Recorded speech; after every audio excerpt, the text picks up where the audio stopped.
Tokoh nilam MBTK, tuan-tuan dan puan-puan, hadirin yang dihormati.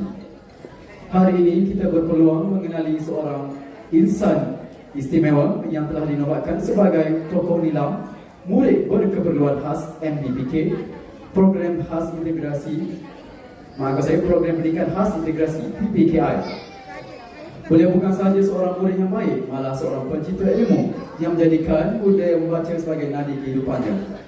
Tokoh nilam ini dilahirkan pada 19 Januari 2013. Tokoh ini merupakan anak bongsu daripada 4 adik-beradik.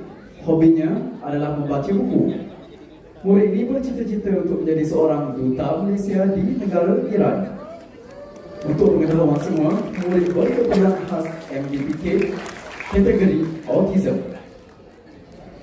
Antara pertandingan dan pencapaian tokoh murid ini adalah Johan Hafazat Mahabbah Pendidikan Khas Peringkat Negeri tahun 2022, Nayan Johan Pertandingan Bercerita Rakyat, Pertandingan Koakademik Bahasa Melayu Peringkat Daerah Sentul, Sagu Hati Pertandingan Bercerita Rakyat Festival Kesenian, Kebudayaan, Kemahiran dan Keusahawanan Pendidikan Khas Peringkat Negeri pada tahun 2023, Naim Johan dalam pertandingan Kuala Lumpur Information Technology Challenge for Youth with Disabilities KLITC Peringkat Negeri pada tahun 2024. Murid ini sering mewakili sekolah dalam pertandingan peringkat daerah dan negeri di samping memegang jawatan sebagai pengawas pusat sumber bersesuaian rasa cinta yang mendalam terhadap dunia pembacaan.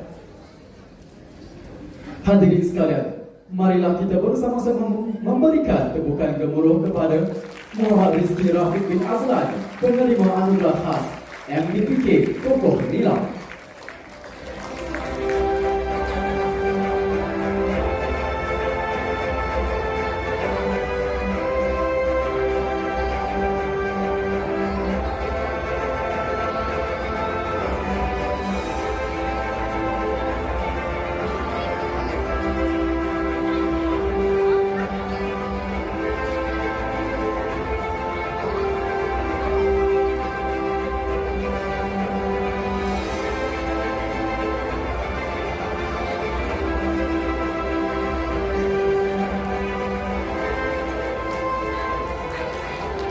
Seterusnya anugerah tokoh